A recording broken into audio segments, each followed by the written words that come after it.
warahmatullahi wabarakatuh. Anak-anak Bapak yang Bapak banggakan, alhamdulillah di hari Senin ini kita bisa melanjutkan materi pertemuan ke-10 ya. Di materi yang ke-10 ini kita akan membahas tentang semangat pemuda dalam memperjuangkan kemerdekaan Indonesia. Dibuka buku paketnya.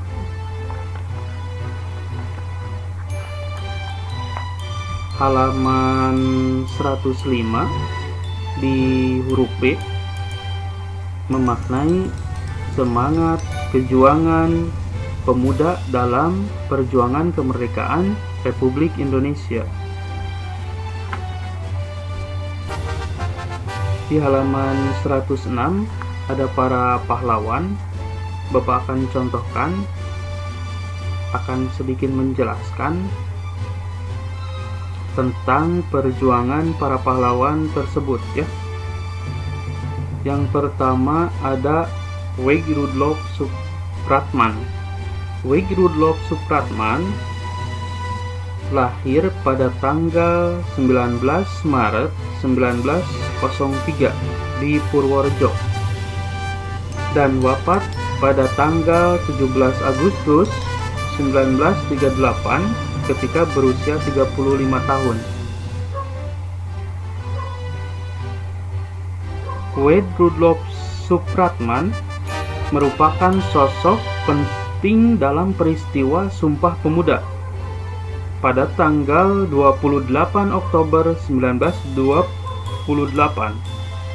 Pada saat penutupan Kongres Pemuda II, Supratman memperdengarkan lagu ciptaannya berjudul Indonesia melalui gesekan biola. Semua peserta Kongres yang hadir menyambut dengan luar biasa serta memberikan ucapan selamat. Hingga saat ini lagu ciptaan Supratman berjudul Indonesia Raya menjadi lagu kebangsaan negara Indonesia. Nah, cikal bakal lagu Indonesia Raya pada saat itu yang diciptakan oleh Wage Rudolf Supratman. Ya, jadi menjadi cikal bakal lagu Indonesia Raya yang sekarang setiap hari Senin waktu upacara bendera suka dinyanyikan oleh kita ya. Yang kedua ada Chairil Anwar. Chairil Anwar adalah penyair angkatan 45 yang terkenal dengan puisinya yang berjudul Aku. Berkat puisinya, ia memiliki julukan si binatang jalang. Chairil lahir di Medan 26 Juli 1922.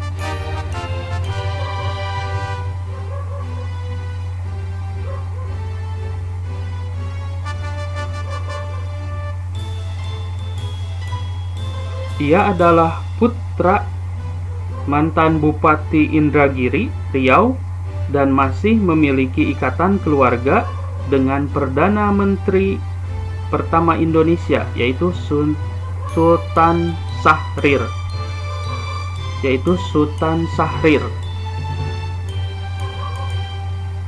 Walaupun latar belakang pendidikannya terbatas, Chairil menguasai 3 bahasa, yaitu Inggris, Belanda, dan Jerman.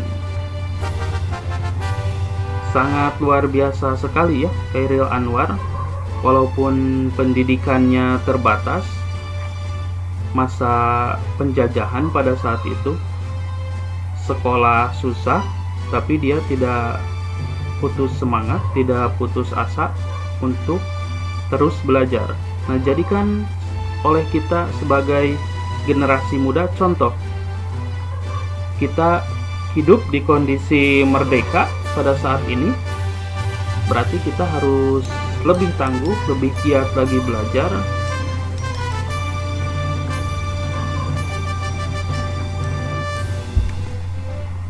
Yang ketiga ada Walter Monginsidi.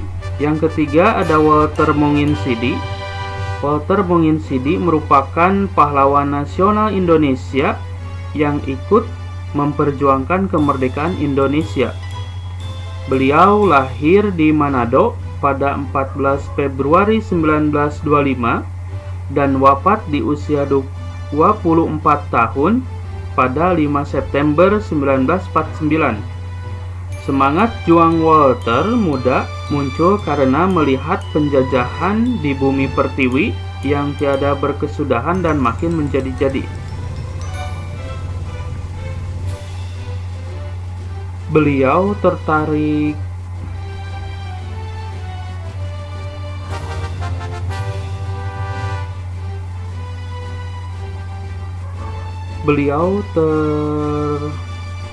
terbangun jiwanya untuk memperjuangkan karena melihat penjajahan di Indonesia tidak berusai-usai ya, di bumi pertiwi tidak berusai-usai, sehingga jiwa beliau untuk berjuang sangat luar biasa sekali sebagai pemuda.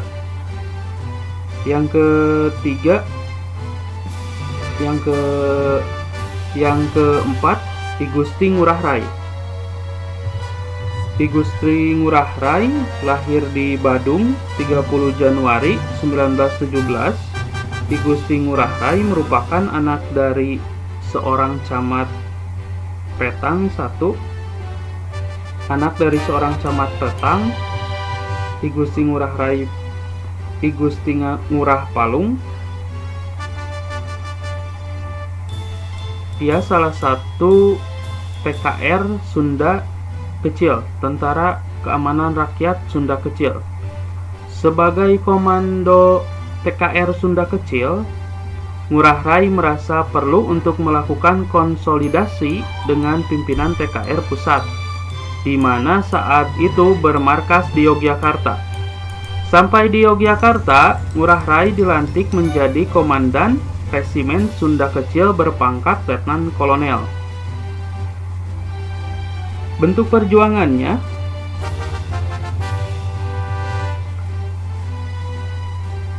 bersama Ciung Wanara pasukan kecil Ngurah Rai pada tanggal 18 November 1946 menyerang Tabanan yang menghasilkan satu detasemen Belanda dengan persenjataan lengkap menyerah. Kenapa beliau menyerang Belanda pada saat itu? Ngurah Rai mendapati bahwa Belanda telah menduduki Bali dengan mempengaruhi raja-raja Bali.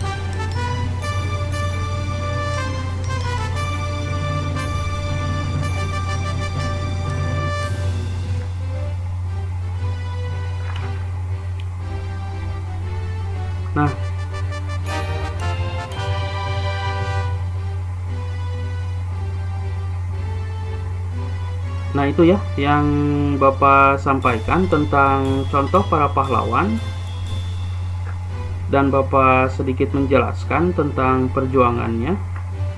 Nah untuk selanjutnya ada tugas oleh kalian diisi, yaitu tabel 5.3 halaman 110 poin 1 sampai 5.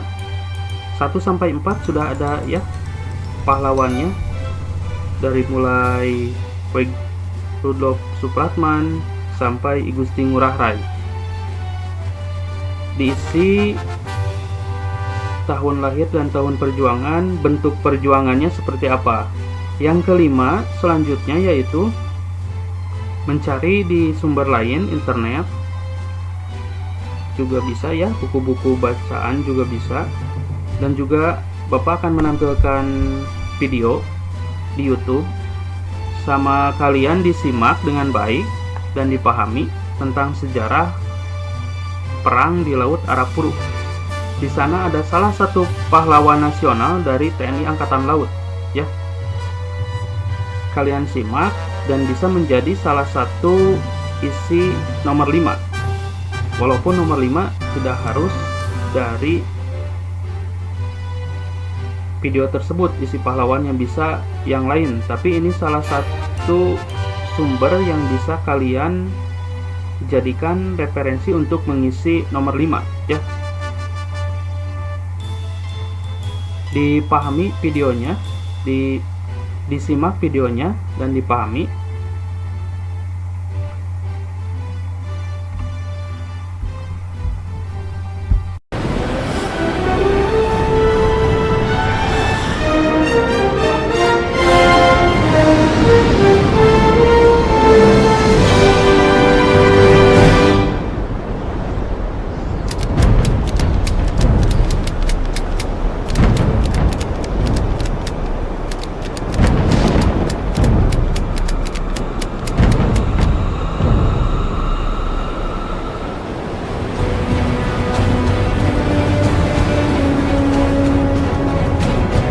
Gagalkan, hei seluruh rakyat Indonesia! Gagalkan pendirian negara Papua itu! Melintasi kapal kita sambil menembakkan peluru suaranya. Dan mereka tahu MTB itu mesti bawa torpedo lah gitu.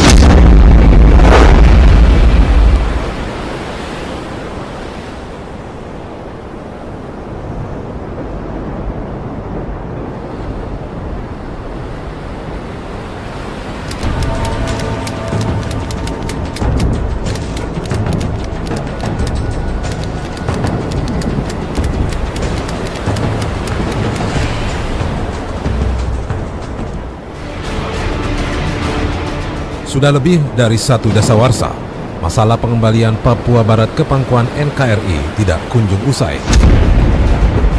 Alih-alih mengupayakan perundingan yang berkelanjutan, seperti yang disepakati dalam konferensi Meja Bundar tahun 1949, pihak Belanda malah membentuk pemerintah provinsi, memperkuat militer, dan mempersiapkan kemerdekaan atas wilayah itu dengan dukungan Perserikatan Bangsa-Bangsa.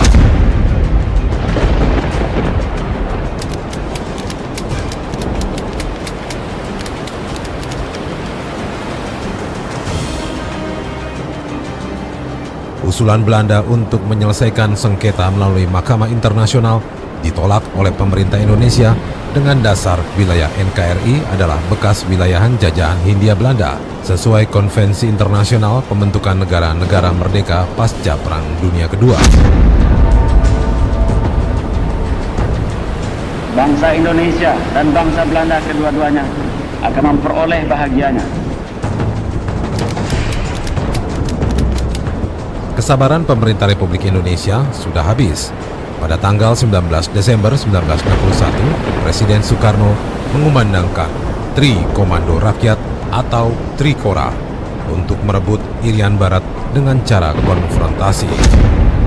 Dengarkan saudara-saudara, komando saya dengan tegas ialah gagalkan, hei seluruh rakyat Indonesia, gagalkan pendirian negara Papua itu. Apa komando saya lagi? Hei seluruh rakyat Indonesia, kibarkan bendera sang merah putih di Papua, di negara di Irian Barat itu.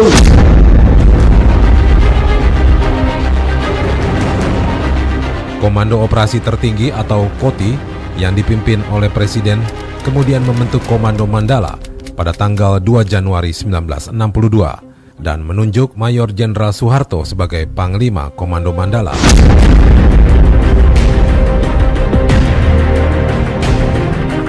Perintah menggelar operasi infiltrasi lewat laut ke bumi Papua datang di awal Komando Mandala mengkonsolidasikan kekuatan tempurnya.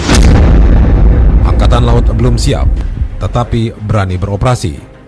Itulah jawaban Komodor Yosudarso saat ditanya Presiden Soekarno, sang pemimpin besar revolusi. Menteri atau Kepala Staf Angkatan Laut, Laksamana R.E. Marta Dinata, kemudian membentuk Satuan Tugas Khusus atau STC-9 dan menunjuk Letnan Kolonel Sudomo sebagai komandannya.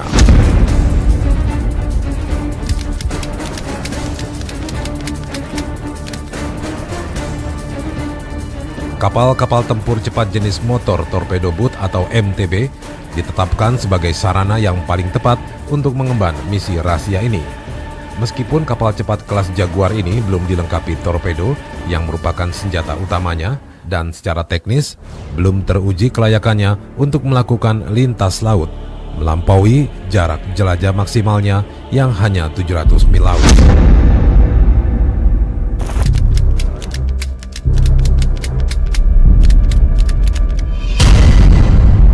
Pelayaran rahasia sejauh 2.000 mil laut yang membentang dari Tanjung Priok ke Pantai Merah di Kaimana bukan pekerjaan mudah bagi Satuan Tugas Khusus 9. Dalam kondisi ini, 4 MTB harus dioperasikan untuk mendaratkan 100 personil Angkatan Darat ke pantai lawan. Sudah direncana, perintah sudah ada itu, mendaratkan satu kompi militer dari suku dari daerah sana, ya toh. Nah, itu saya kumpulkan kolonel-kolonel sama letnan kolonel. Nah, saya jelaskan persoalannya, pelaksanaannya, waktunya dan sebagainya. Karena sudah ditentukan harus mendarat tanggal 15, berangkatnya tanggal 9 dan sebagainya itu. Orang dan kapal ini tidak ada torpedonya. Wah, ini sama dengan dikorbankan lah gitu. Tidak ada yang berani. Padahal letnan kolonel, dia akan terus dinaikkan pangkatnya ke kolonel.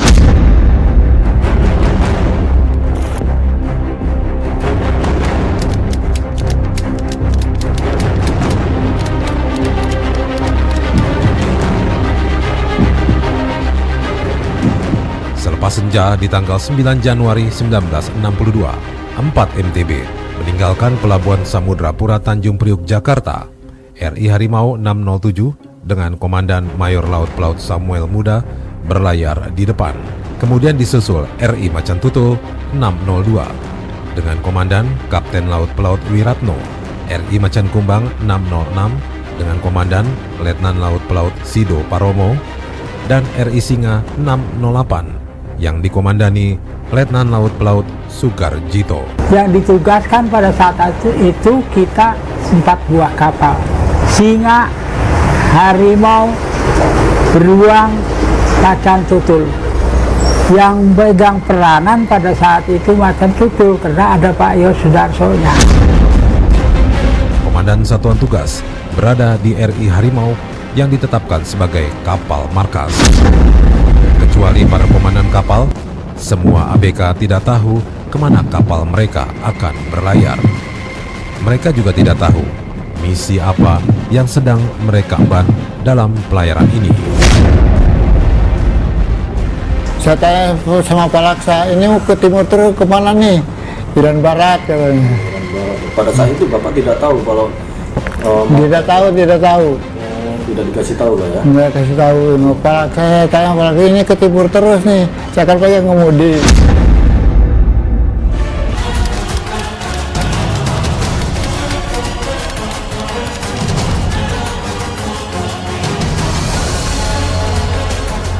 Disebabkan oleh keterbatasan kemampuan jelajahnya, kapal-kapal cepat torpedo ini memerlukan pembekalan ulang dan pengisian bahan bakar ulang yang semuanya dilakukan di tengah laut di 3 titik kumpul atau rendezvous yang disingkat RV.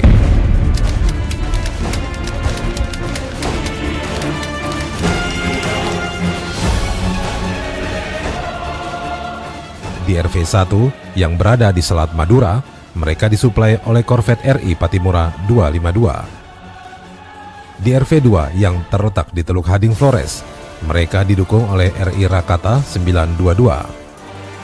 Sementara di RV3 yang berada di perairan Pulau Ujir dan Pulau Wasir, Kepulauan Aru, Satuan Tugas Khusus 9 disuplai oleh kapal markas RI Multatuli 561. Pelayaran jarak jauh menemui kendala teknis. RI Macan Kumbang mengalami gangguan mesin di perairan Indramayu dan di perairan Teluk Saleh. Sementara RI Singa mengalami kehabisan bahan bakar di perairan Tanjung Wedan akibat rusaknya indikator bahan bakar kapal, sehingga tidak dapat melanjutkan perjalanan ke RV3.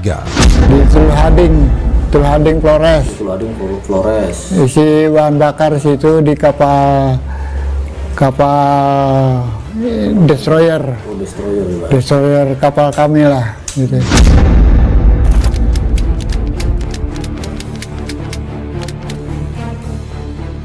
Operasi tetap dilanjutkan meskipun tinggal menyisakan 3 kapal. Tanggal 15 Januari 1962 menjadi hari yang sangat panjang. Pasukan Angkatan Darat yang berkekuatan 100 orang beserta peralatan tempurnya melaksanakan embarkasi ke-3 MTB dari RI Multatuli pada pagi hari. 2 petinggi TNI hadir untuk melihat secara langsung jalannya operasi, sekaligus memberikan dukungan moral bagi para prajurit yang bertugas. Mereka adalah Deputi 1 Operasi Menkasal, Komodor Yosudarso, dan Asisten Operasi Menkasat, Kolonel Infantri Mursid. Di saat itulah para prajurit Angkatan Laut pengawal kapal-kapal MTB baru mengetahui misi apa yang akan mereka emban. Kami akan bertempur. Sudah bayangan-bayangan yang negatif dan jelek itu terbayang. Kita sebagai tentara ditugaskan berat. Kita kan ini untuk masang bendera. Nah, kita yang itu otomatis serahkan kepada Tuhan. Tidak ada rasa ragu dan rasa gentar di dada mereka. Terlebih saat para prajurit mengetahui 2 petinggi TNI memutuskan ikut serta di medan operasi bersama-sama dengan mereka. Komodor Yosudarso berada di RI Macan Tutul dan Kolonel Infantri Mursid berada di RI Harimau. Yang ada di situ ya kita tahu informasi sama Pak Yosudarso, Wiratno, Ciptadi.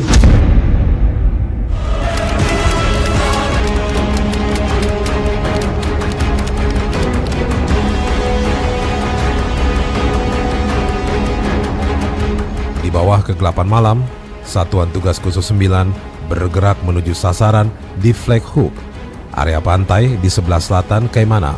Ketiga MTB berlayar dengan kecepatan 20 knot.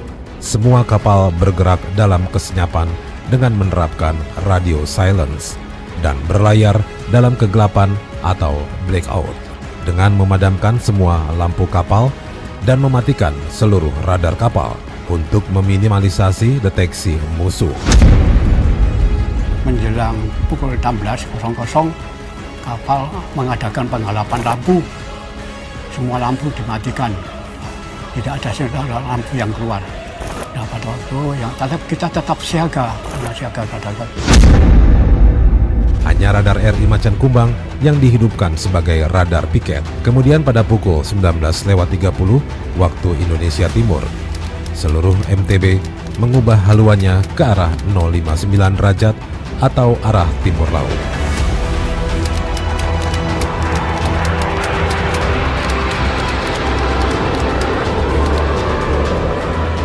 Meskipun kapal-kapal ARI bergerak dengan penuh kerahasiaan, namun sebuah pesawat patroli Belanda jenis Neptune telah mendeteksi pergerakan ketiga MTB pada jarak 60 mil laut dari Flag Hook sejak pukul 20.25 waktu Indonesia Timur.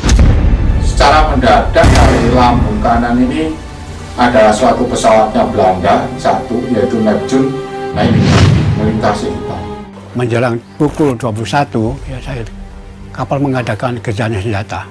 Ada 2 pesawat terbang dari Belanda melintasi kapal kita. Pesawat Belanda tersebut kemudian mengirimkan sinyal tanda bahaya kepada 3 kapal perangnya yang sedang berpatroli di sekitar Papua Barat, yaitu HRMS Everston, HRMS Kortenaer, dan HRMS Utrecht. Kehadiran kapal-kapal Belanda tersebut tertangkap radar RI Macan Kumbang.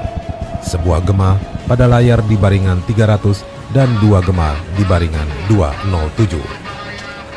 Menyadari kehadiran kapal-kapal musuh, seluruh MTB kemudian menghidupkan radarnya sehingga dapat mengetahui posisi musuh pada pukul 21.03 waktu Indonesia Timur. Radar RI Harimau menangkap 2 Eko, satu di utara formasi Satuan Tugas Khusus 9 dalam jarak 7,7 mil dan satu lagi di baringan 060 berjarak 3,5 mil.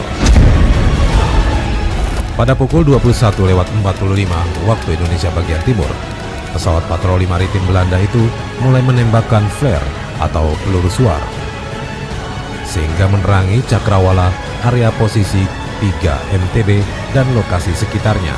Ada 2 pesawat terbang dari Belanda melintasi kapal kita sambil menembakkan peluru suarnya sehingga kapal keadaan terang, bisa geladak-geladak, kapal itu bisa kelihatan mengintari kapal kita. Sementara itu untuk menghalau pesawat Neptune Belanda yang terus menembakkan peluru suar, RI Macan Kumbang mulai membalas menembak dengan meriam 40 mm dan mitraliur 12,7 mm. Selain peluru suar, pesawat Neptune Belanda ternyata juga melepaskan tembakan roket. Terus kembali lagi dia ini nembaki dengan peluru suar. Dia nyerang itu flare. Nah, lanjutnya ini dia juga nembakkan roket, tapi tidak mengenai kapal kita. Nah, waktu itulah kapal kita yang terakhir itu, yang banyak kumbang itu nembak itu ke kapal terbang itu. Ini sudah ditunggu, menembak itu yang dari kapal itu nembak kita. Kita nggak tahu kalau di sekitar kita itu ada kapal destroyernya Belanda itu, ya, itu yang sudah menanti kedatangan kita ini. Nah, kapal ini menuju ke kapal situ, dan mereka tahu MTB itu mesti bawa torpedo lah gitu. Melihat pesawat Neptune ditembak pada pukul 22:03 waktu Indonesia Timur, kapal-kapal perang Belanda mulai melepaskan tembakan ke arah formasi Satuan Tugas Khusus 9, sehingga tampak air laut bersemburan di kanan dan kiri MTB Alri. Kapal-kapal Belanda tidak ingin membiarkan ketiga MTB Alri lolos begitu saja. Di tengah situasi genting ini, Komodor Yosudarso mengambil alih komando RI Macan Tutul, dan dengan kecepatan penuh MTB ini melaju pada haluan 329 derajat, yang berarti mengarah langsung ke posisi HRMS Eversden. Manuver ini berhasil mengalihkan serangan kapal-kapal kombatan utama Belanda hanya ke arah RI Macan Tutul. Mereka mengira MTB ini akan melancarkan serangan torpedo. Dan mereka tahu MTB itu mesti bawa torpedo lah gitu. Dikiranya akan adanya torpedo attack, dulu dikonsentrasi tembakan itu. Kena yang di belakang, kena yang tengah, di muka. Pertama itu yang ditembak radar putus, jadi langsung masuk ke laut. Itu PHP 3. PHP itu kena terbakar, sudah nggak bisa hubungan apa-apa. Komandan Wiratno itu kena memberitahukan pakai radio itu ke Pak Yos bahwa beliau ini kena pecahan mortir. Pukul 22:07 waktu Indonesia bagian timur, HRMS Eversden mulai menembakkan meriam 120 mm secara terarah ke arah RI Macan Tutul. Tembakan ke RI Macan Tutul juga dilakukan oleh HRMS Kortene Air. Tak berapa lama kemudian ada bombardir dari Belanda. Ya, meledak kapal kita. Pada pukul 22:08 waktu Indonesia bagian timur, Komodor Yosudarso melalui radio telefoninya mengumandangkan perintah legendarisnya yang berbunyi, "Kobarkan terus semangat pertempuran." Secara bersamaan, dua meriam 40 mm RI Macan Tutul melepaskan tembakan terarah ke HRMS Eversden.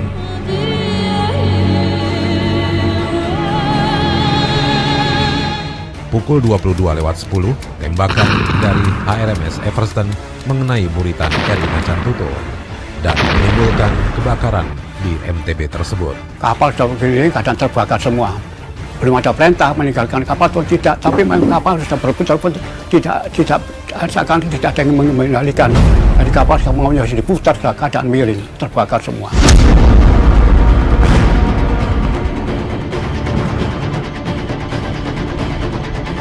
Pada pukul 22:30 waktu Indonesia bagian timur, tembakan kedua HRMS Eversden mengenai bagian tengah RI Macan Tutul, sehingga terjadi ledakan. Di situasi ini, para ABK dan penumpang RI Macan Tutul mulai berlompatan ke laut.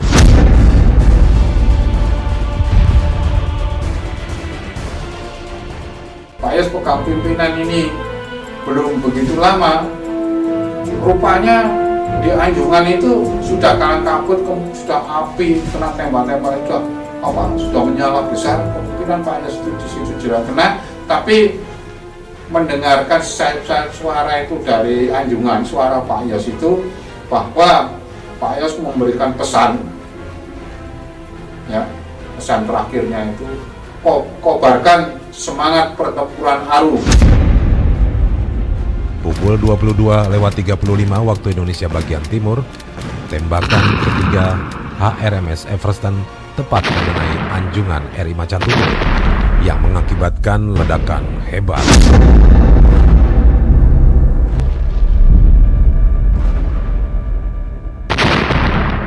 Akibatnya, RI Macan Tutul mulai berhenti bergerak hingga akhirnya tenggelam di koordinat 04 4900 Selatan, 135 0200 Timur. RI Macan Tutul tenggelam secara gentle and brave di kedalaman Laut Arafuru. Sampai detik ini, ataukah mungkin sampai akhir hayat saya pribadi, masih tetap berada di dalam hati saya. Itu adalah pesan dari Yai Sudarso yang melalui radio RTF. Saya kalau mengisahkan ini mesti mengeluarkan air mata. Mohon maaf. Sampai detik ini masih berada di hati saya. Pesan itu adalah melalui radio RTF dari Komodo Yai Sudarso, yang pasti diterima oleh kedua kapal dan pos-pos PHB seluruh TNI Angkatan Laut. Mungkin Mabsal juga terima, atau institusi TNI lainnya juga akan terima. Isinya dalam tanda petik, kobarkan semangat pertempuran.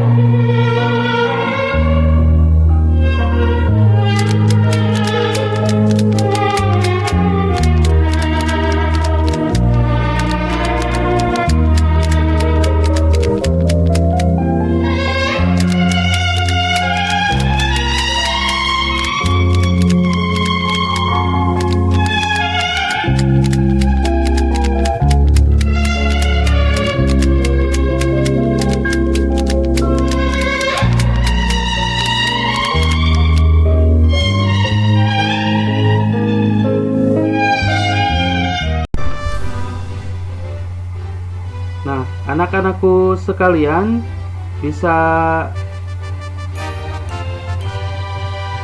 dipahami video tersebut oleh kalian seperti apa kesan dan pesannya, bisa dikomentari di grup WhatsApp atau di Classroom. Bisa bercerita dengan teman kalian di Classroom seperti apa sudah melihat video tersebut. Apakah misalkan kita menjadi semangat dalam belajar walaupun dalam suasana kondisi seperti ini, pahlawan kita pun bisa melakukan hal yang terbaik walaupun kondisinya terbatas misalkan. Silahkan oleh kalian komentari di grup PA dan di Classroom, atau ada yang ditanyakan bisa di Classroom. Nanti kalau ada yang kurang mengerti bisa ditanyakan ke Bapak, nanti Bapak jelaskan. Terima kasih atas perhatiannya. Semoga kalian sehat selalu. Salam kepada orang tua kalian. Wabillahi taufiq wa hidayah. Wassalamualaikum warahmatullahi wabarakatuh.